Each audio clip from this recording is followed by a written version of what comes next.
the Spear of Destiny. In March 1938, as German troops marched into Vienna during the Anschluss, one of Adolf Hitler's first unofficial visits was not to a government office or military command center. It was to the Hofburg treasury. Locked behind thick glass and centuries of imperial symbolism rested a relic known as the Holy Lance, or the Spear of Destiny.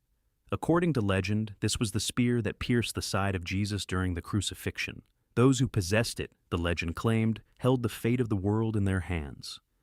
The timing was precise. Within hours of Austria's annexation, SS officers catalogued the spear and arranged for its transfer to Nuremberg. The move was not ceremonial. It was logged under special cultural protection orders.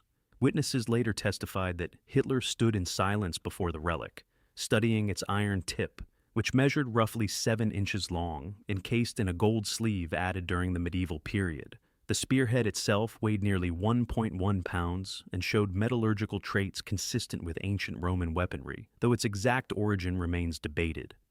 Historians have long argued that the spear's power was symbolic rather than mystical. Yet documents recovered after the war reveal that Heinrich Himmler commissioned private studies analyzing the relic's construction and historical trajectory.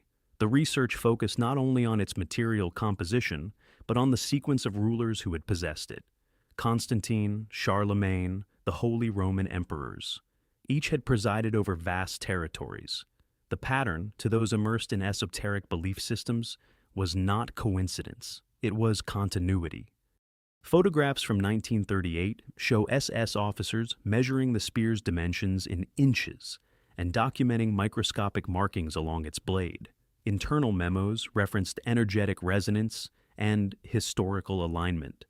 The language was careful, clinical, yet unmistakably obsessive. This was not a museum artifact. It was being evaluated like a strategic asset. When Allied forces closed in during April 1945, the spear was hidden in a vault beneath Nuremberg Castle. On April 30th, the same day Hitler died in Berlin, American troops recovered it. Within days, the Third Reich collapsed. Some later suggested the loss of the relic symbolized the breaking of a psychological pillar. Others dismissed it as myth layered over military failure. But the record shows something undeniable. The regime invested time, personnel, and classified research into a medieval weapon. It was guarded as if it mattered beyond heritage. If the Spear of Destiny was merely a relic of iron and legend, why was it treated as a cornerstone of imperial continuity? And if those in power believed it could shape fate, what does that reveal about the foundations upon which the Third Reich was built? The Holy Grail. In 1940, as German forces advanced through occupied France, a lesser-known mission unfolded far from the front lines. While tanks rolled across Europe, a specialized SS research unit traveled quietly toward the foothills of the Pyrenees. Their destination was Montségur, a fortress perched more than 3,900 feet above sea level, long associated with the Cathars and whispered legends of the Holy Grail. The official records described the journey as an archaeological survey. Unofficial correspondence told a different story. Heinrich Himmler, head of the SS, had become deeply invested in the idea that the Holy Grail was not merely a Christian relic, but a vessel of ancient knowledge tied to bloodlines, sovereignty, and transcendence. The Grail, in his view, was a symbol of sacred authority that predated the church itself. Montségur had fallen in 1244 after a brutal siege. According to legend, just before the fortress surrendered, a small group of Cathars escaped down the mountain under cover of darkness, carrying with them a mysterious treasure. Some claimed it was gold, others insisted it was something far more valuable. By the 20th century, speculation centered on the Grail. SS researchers combed through the ruins with surveying tools and excavation equipment, mapping chambers and underground passages. Reports measured wall thickness in feet, analyzed stone composition, and cataloged cavities within the mountain's limestone structure. Ground-penetrating methods of the era were primitive, yet the team documented anomalies in substructures beneath the fortress plateau. Internal documents referenced object recovery potential and ritual continuity. Simultaneously, Himmler was transforming Wewelsburg Castle in Germany into what he envisioned as a spiritual center for the SS. The North Tower, designed as a ceremonial chamber, mirrored Arthurian mythology. 12 stone seats were arranged around a circular hall, echoing the Knights of the Round Table. The Grail legend was not treated as fiction. It was integrated into ideological architecture. After the war, many of the excavation notes from Montségur were reported missing. Some were found partially burned. Others were classified under cultural property investigations and never fully released. French authorities confirmed that the SS presence in the region had been substantial, yet the purpose remained officially described as historical interest. If the Holy Grail was nothing more than medieval poetry, why dispatch a paramilitary research division into occupied territory during wartime? Why align elite officers with chivalric myth and ritual symbolism? Why construct a ceremonial stronghold in Germany that mirrored Grail legend at its core? The Third Reich was obsessed with legitimacy, ancestry, and destiny.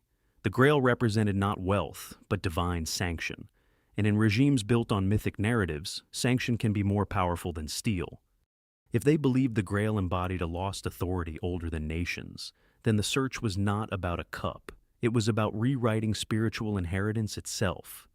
The Ark of the Covenant. In 1938, while much of Europe focused on the escalating political crisis, a quiet directive was issued within a lesser-known branch of the SS, known as the Ahnenerbe. Officially, the order concerned Near Eastern archaeological research. Unofficially, it centered on one of the most powerful objects described in biblical history, the Ark of the Covenant. The Ark was said to be a gold-covered wooden chest measuring approximately 4 feet long, 2.5 feet wide, and 2.5 feet high. According to ancient Hebrew texts, it contained the stone tablets of the Ten Commandments and radiated divine power.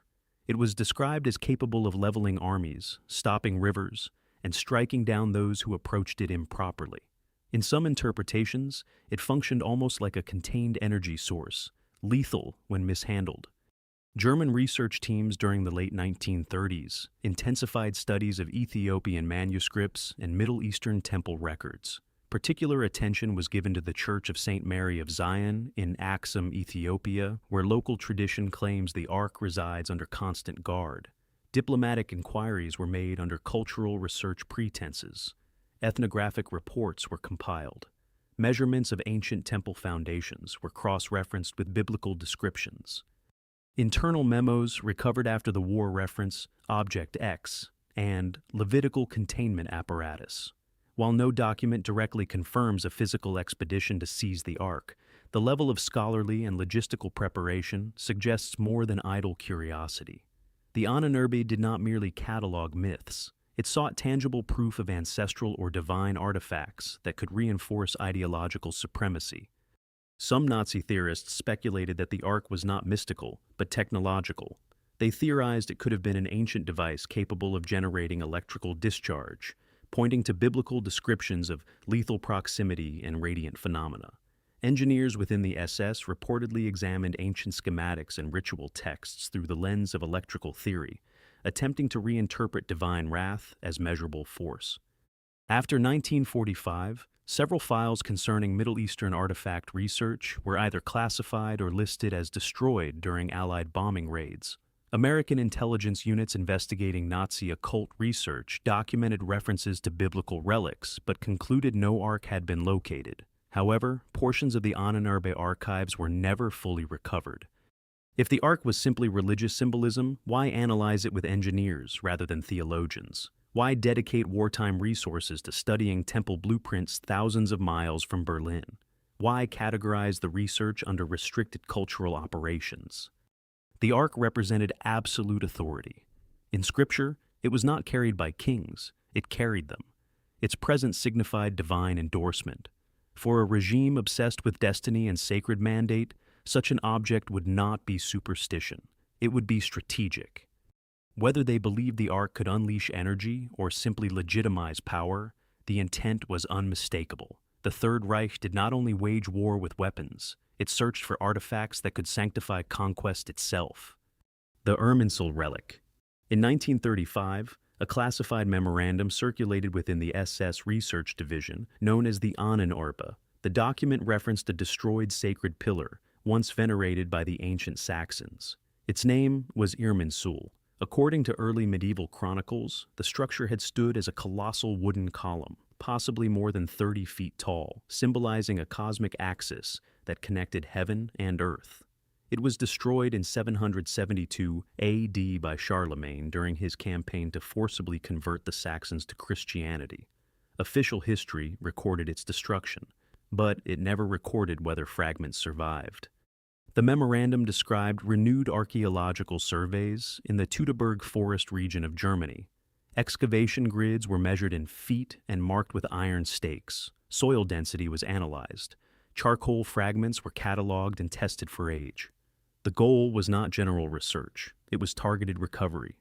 Internal language referred to ancestral restoration and pre-Christian sacred continuity. SS officers believed Irminsul represented the spiritual backbone of the ancient Germanic world. If rediscovered, even in fragment form, it would symbolize the revival of an indigenous belief system predating Christianity.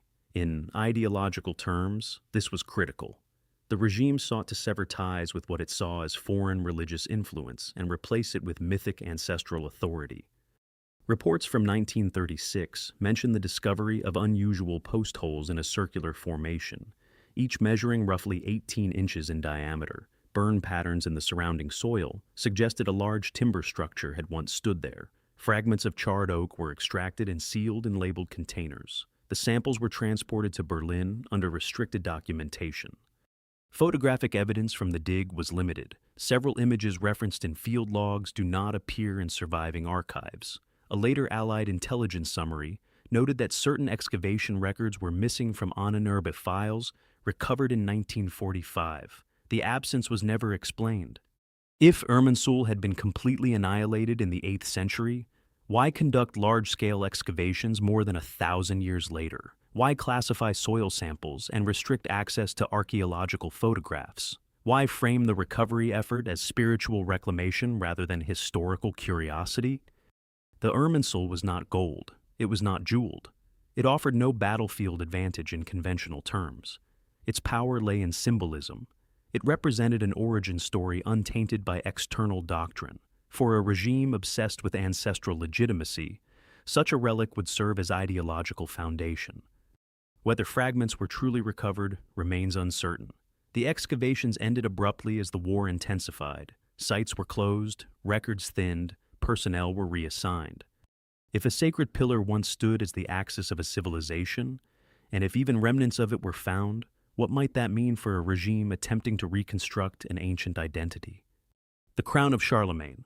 In September 1938, during a carefully orchestrated rally in Nuremberg, Adolf Hitler stood beneath banners and floodlights, invoking the memory of Charlemagne.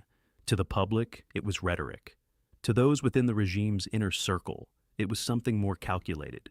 Charlemagne was not simply a medieval ruler. He was crowned emperor in 800 AD and became the symbolic founder of a unified Christian Europe. For a regime intent on constructing a 1,000-year Reich, historical continuity was not optional, it was essential.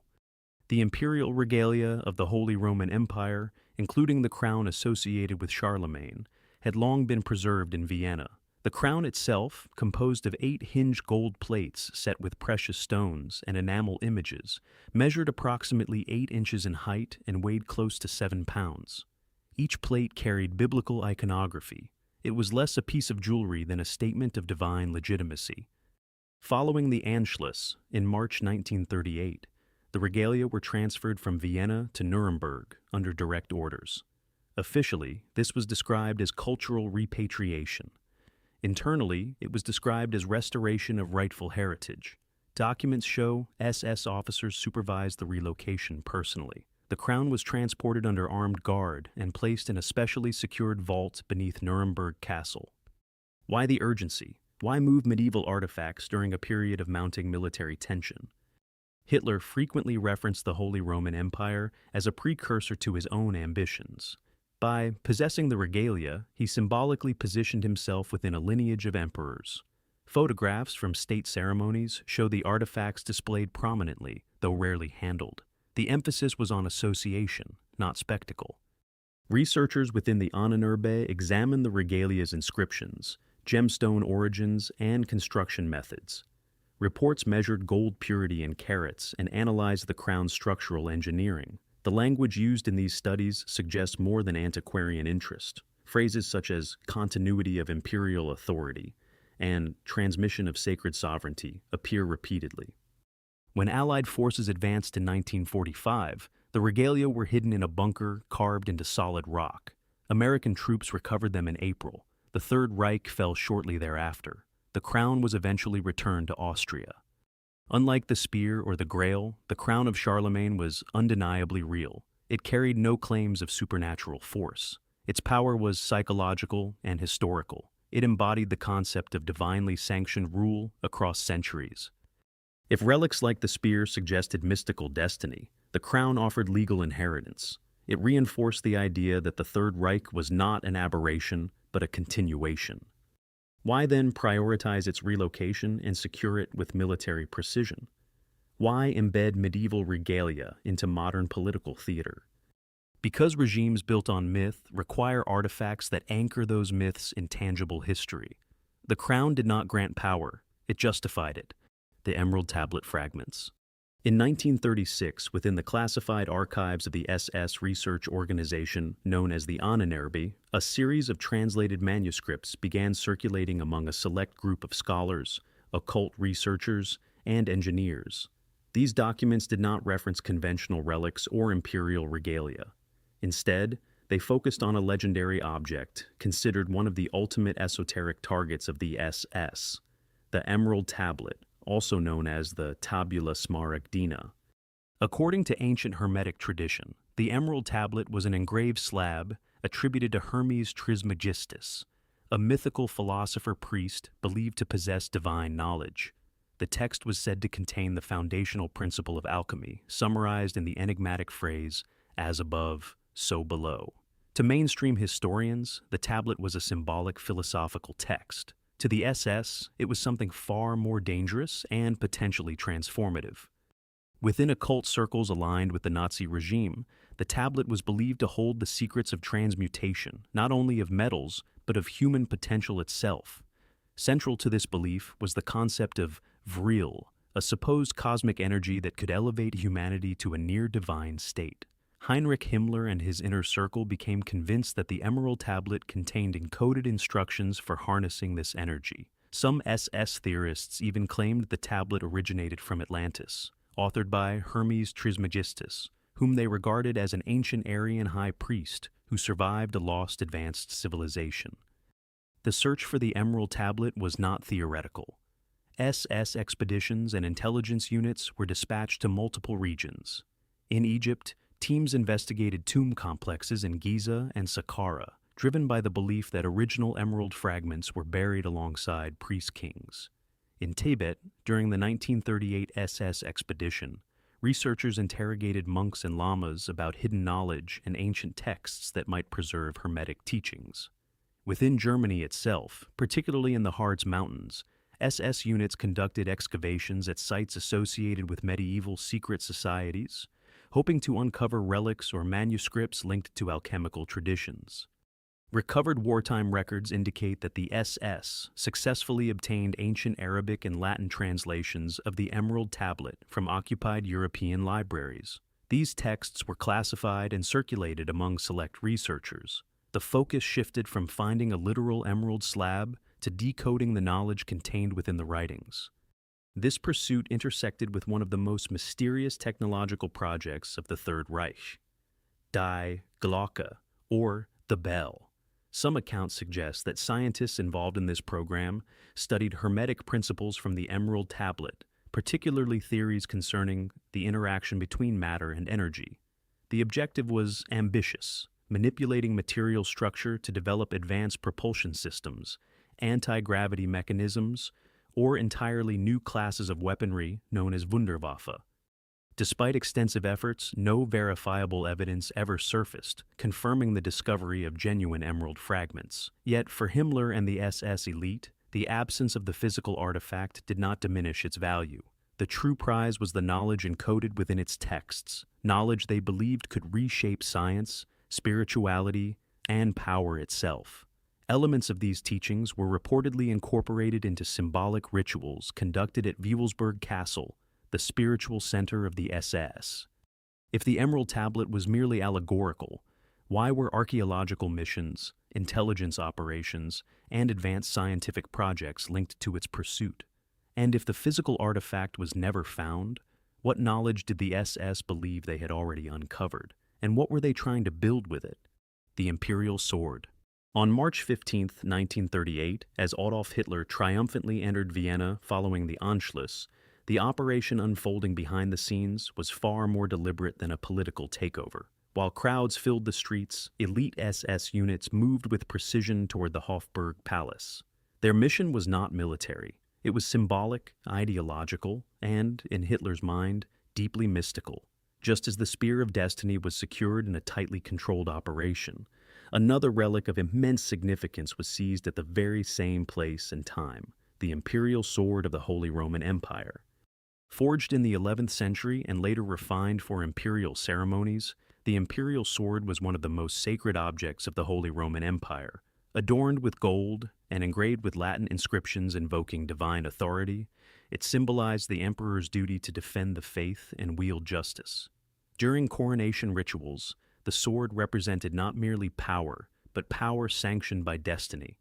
To Hitler, who was obsessed with historical legitimacy and imperial continuity, this was no ordinary artifact.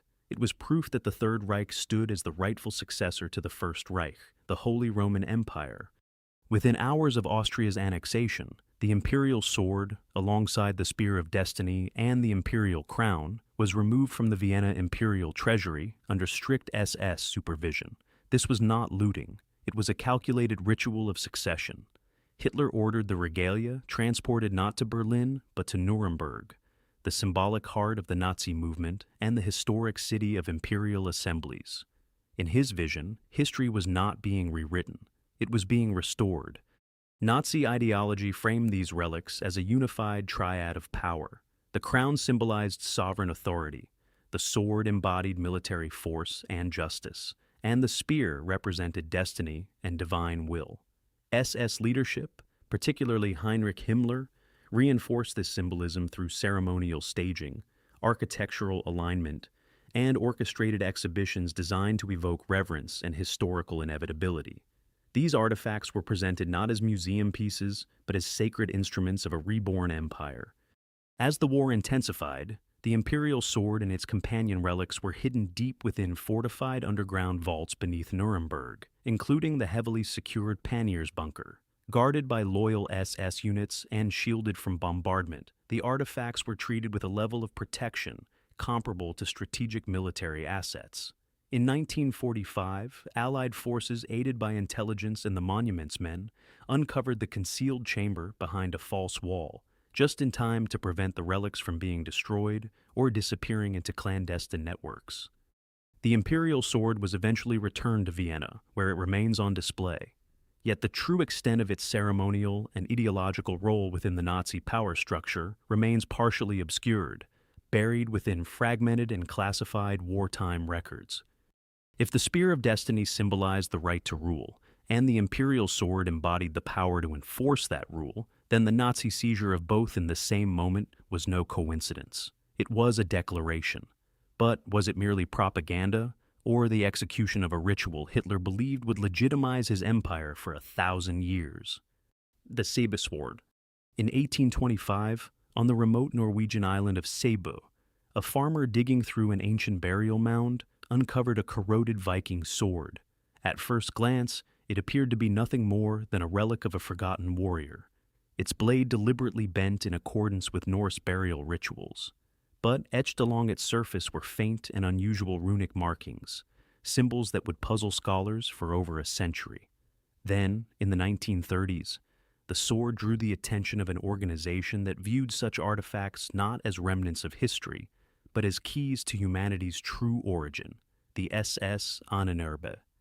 By the time Nazi Germany occupied Norway in 1940, the Sæbø Sword had already been documented and studied by European rhinologists. Measuring roughly 36 inches in length, the iron blade bore a rare and controversial inscription. Some scholars interpreted the runes as a cryptic invocation, while others believed they encoded a name, ritual phrase, or symbolic formula tied to ancient Germanic priesthoods. the ambiguity only heightened its value in the eyes of Nazi ideologues, who were determined to prove that Nordic civilizations represented the purest expression of Aryan heritage. Under SS supervision, systematic efforts were launched to catalog and analyze Viking artifacts across occupied Scandinavia. The Sæbø Sword became a focal point in runic and symbolic studies, with researchers examining the blade's engravings using magnification, comparative rune charts, and metallurgical assessments. Reports emphasized the possibility that the inscription reflected esoteric knowledge preserved through elite warrior or priestly lineages.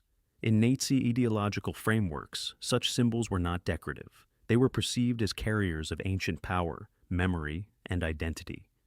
During World War II, the sword suffered severe corrosion and deterioration, officially attributed to earlier preservation methods and environmental exposure. However, the timing raised questions. As Nazi research into runes intensified, documentation surrounding the sword became fragmented. Some photographs and analytical records referenced in academic and wartime files were later found to be missing. Whether this resulted from wartime destruction, deliberate removal, or classified research remains unresolved. After the war, what remained of the Sæbø Sword was preserved in Norway, its runic inscriptions still debated and partially obscured by time. No definitive translation has ever been universally accepted. Yet the intense interest shown by the SS reveals that, to them, the sword was more than an archaeological artifact. It was potential proof that ancient Nordic societies possessed a symbolic and spiritual system worthy of becoming the ideological foundation of a new empire. If a single Viking blade could be seen as a blueprint for cultural and spiritual dominance, what might have emerged had its inscription been fully understood? And how many other artifacts, carrying messages from a distant past, were quietly absorbed into classified archives during the Reich's search for ancestral power? The Bayeux Tapestry. In June 1940, just days after German forces marched into Paris, a specialized cultural unit operating under SS authority began tracking one of Europe's most significant historical artifacts. Their objective was not gold, weaponry, or state archives, but a 230-foot-long embroidered cloth housed in Normandy, the Bayeux Tapestry. Officially, it was a masterpiece of medieval art. Unofficially, to Nazi ideologues and Ahnenerbe researchers, it was a visual record of Germanic conquest, evidence that the domination of Europe by Aryan-descended peoples was not only historical, but inevitable. Created in the 11th century and measuring approximately 230 feet in length and about 20 inches in height, the Bayeux Tapestry vividly depicts the Norman conquest of England in 1066 through 58 detailed scenes and hundreds of figures, knights, ships, animals, and celestial signs. It narrates the rise of William the Conqueror, whose Norman lineage traced back to Viking settlers of Scandinavian origin. To the Nazi worldview, this connection transformed the tapestry into more than a historical document. It became what they considered visual proof of ancient Germanic expansion and dominance across Europe. By 1941, the artifact had come under the close scrutiny of the Ahnenerbe, the SS organization dedicated to researching and validating the ancestral history of the so-called Aryan race. Teams of scholars, historians, photographers, and technicians were dispatched to study it in extraordinary detail. Using precision cameras and measurement tools calibrated in inches and fractions thereof, they documented stitching patterns, fabric composition, pigments, heraldic symbols, and maritime designs. Every figure and emblem was analyzed for ethnic, cultural, and symbolic significance that could reinforce Nazi racial ideology. As the war intensified, the tapestry was relocated multiple times under strict supervision to protect it from bombing and to maintain German control. It was stored in fortified locations, including the Château de Sourches and later the Louvre in Paris, both under German authority. Access was tightly restricted. Documentation was classified, and detailed photographic archives were compiled, some of which later appeared incomplete or partially missing in post-war records. In August 1944, as Allied forces closed in on Paris, SS officers reportedly prepared to transport the Bayeux Tapestry to Germany. Orders were issued, transport arrangements discussed, and security protocols established. Yet, the operation was never completed. The rapid advance of Allied troops and the destabilization of German command structures halted the plan at the final stage. The tapestry remained in France, narrowly avoiding disappearance into the vast network of hidden Nazi repositories. After the war, fragments of Ahnenerbe documentation surfaced, revealing the depth of the SS's analytical and ideological investment in the artifact. Yet significant portions of their research were missing, presumed destroyed, classified, or absorbed into post-war intelligence archives. If a medieval tapestry was studied with the precision of a strategic asset, what conclusions did Nazi researchers believe it confirmed? And if history itself could be curated, framed, and weaponized through ancient artifacts, how many other narratives were rewritten long before the war ever reached the battlefield? The Codex Aesinas.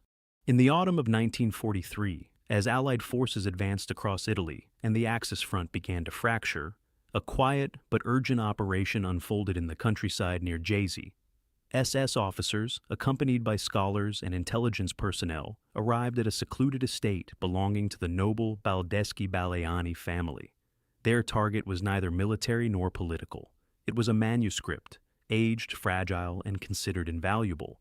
Known as the Codex Aesinas, it contained one of the only surviving copies of Germania, written by the Roman historian Tacitus nearly 2,000 years earlier. To the Nazi regime, this was not merely a historical document, it was ideological proof. The Codex Aesinas, produced in the 9th century on parchment, preserved Tacitus's detailed account of the Germanic tribes, their customs, social structures, warfare, and moral codes. Measuring roughly 12 inches in height and bound in a format typical of medieval scriptoria, the manuscript represented a rare bridge between classical antiquity and medieval Europe. What made it extraordinary was that it preserved content derived from the long-lost Codex Hersfeldensis, one of the earliest and most important sources of Tacitus's work. Without it, large portions of Germania might have vanished from history. For Heinrich Himmler and the SS, Germania was more than scholarship. It was a blueprint for racial and cultural identity. The text described the Germanic peoples as resilient, honorable, and uncorrupted by Roman decadence, characteristics the Nazi regime elevated into ideological doctrine. The Ahnenerbe and SS scholars treated the Codex Aesinas as both a scientific artifact and a strategic asset, capable of reinforcing the intellectual and historical legitimacy of the Aryan narrative.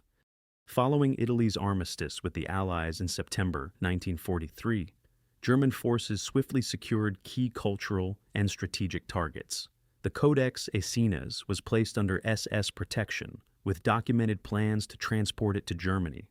Preservation specialists and researchers were assigned to examine and replicate the manuscript using advanced photographic and archival techniques.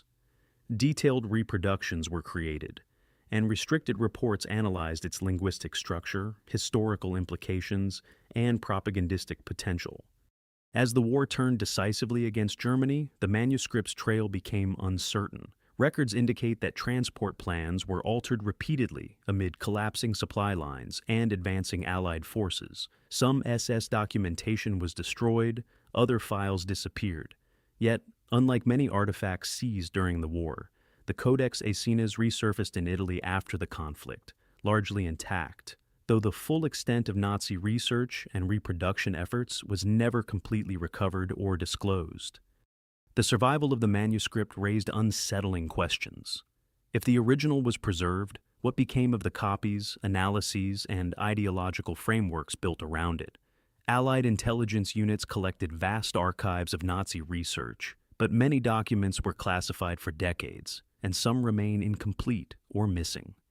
If a single manuscript could be treated as a strategic instrument capable of reshaping identity, history, and geopolitical destiny, then the Nazi pursuit of artifacts was never about the past alone.